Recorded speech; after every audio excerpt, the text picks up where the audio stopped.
Bonjour à tous, vous qui vous associez à notre prière dans cette préparation de notre fête du Christ roi, préparation de nos cœurs. Nous voulons qu'il règne en nous, sans concurrent. Aujourd'hui, nous sommes invités à être prophètes avec lui. Avec lui. Car sans lui, nous ne pouvons rien faire. Lui-même nous l'a dit.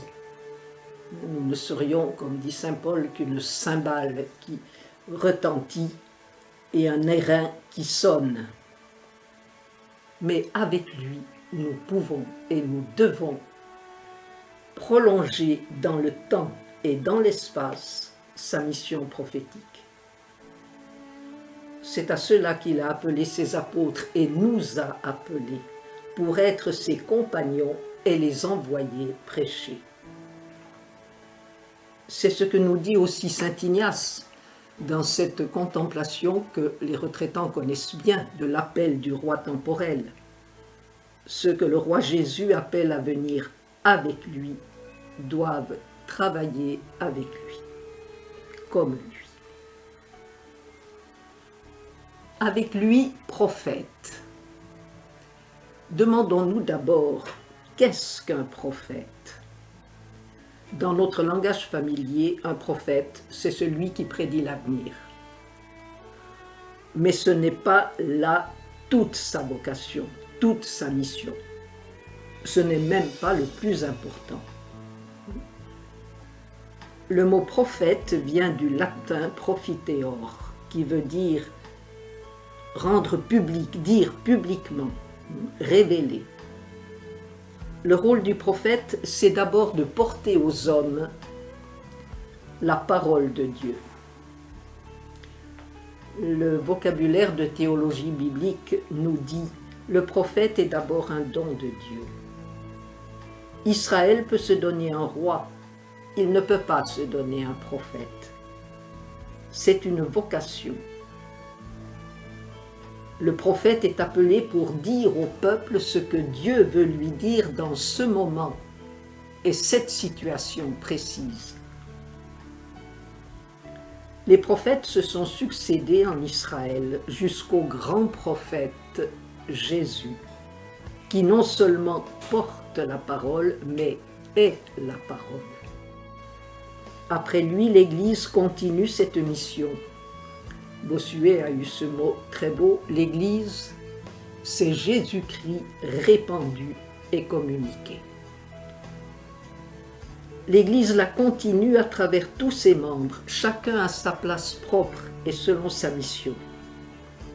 Elle la continue à travers la hiérarchie, bien sûr, qui a reçu le mandat d'enseigner, mais aussi à travers toi, à travers moi, à travers nous tous, car nous sommes tous appelés, puisque le baptême a fait de nous des prêtres, des rois et des prophètes, en Jésus.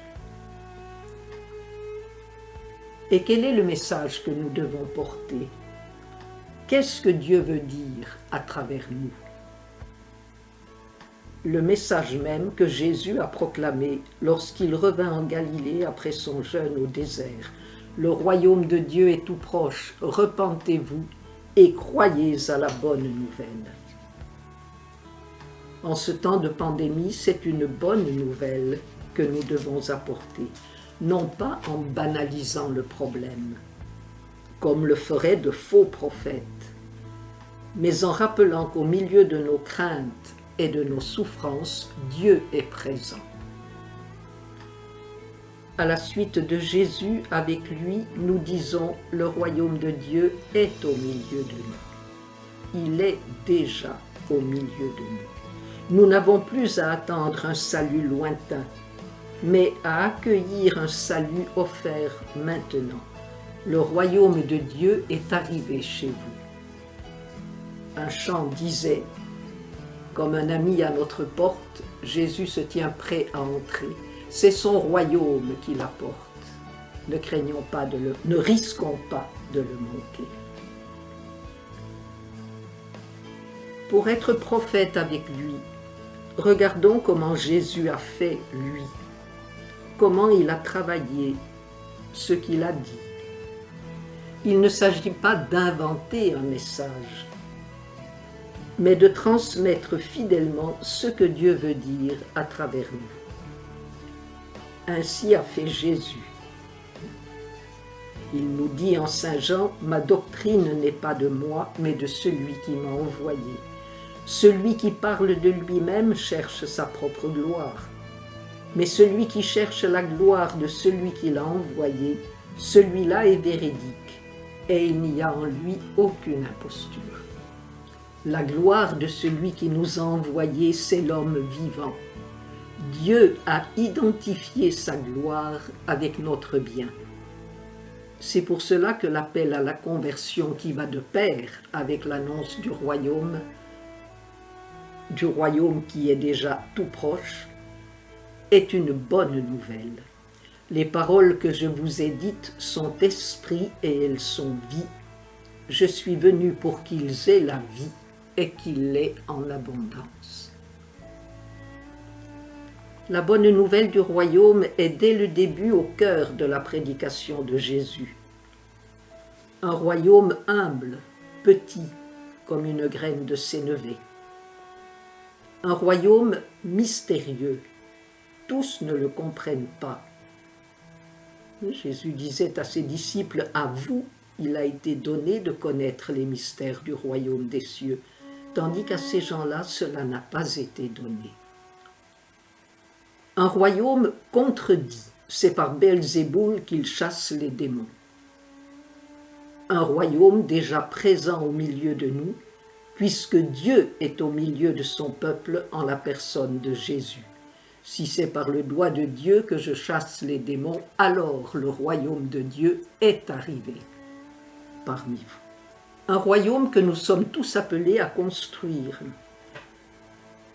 L'annonce du royaume peut passer par une parole, elle peut aussi passer par un geste.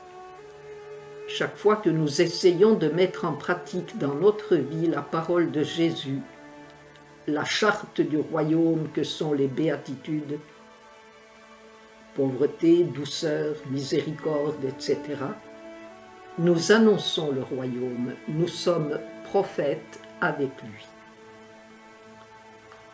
En ces quelques jours de neuvaine qui nous préparent à notre grande fête, essayons-nous à annoncer cette bonne nouvelle, le royaume de Dieu est proche. Au milieu de nos craintes, de nos angoisses, de nos souffrances, il est là, déjà présent.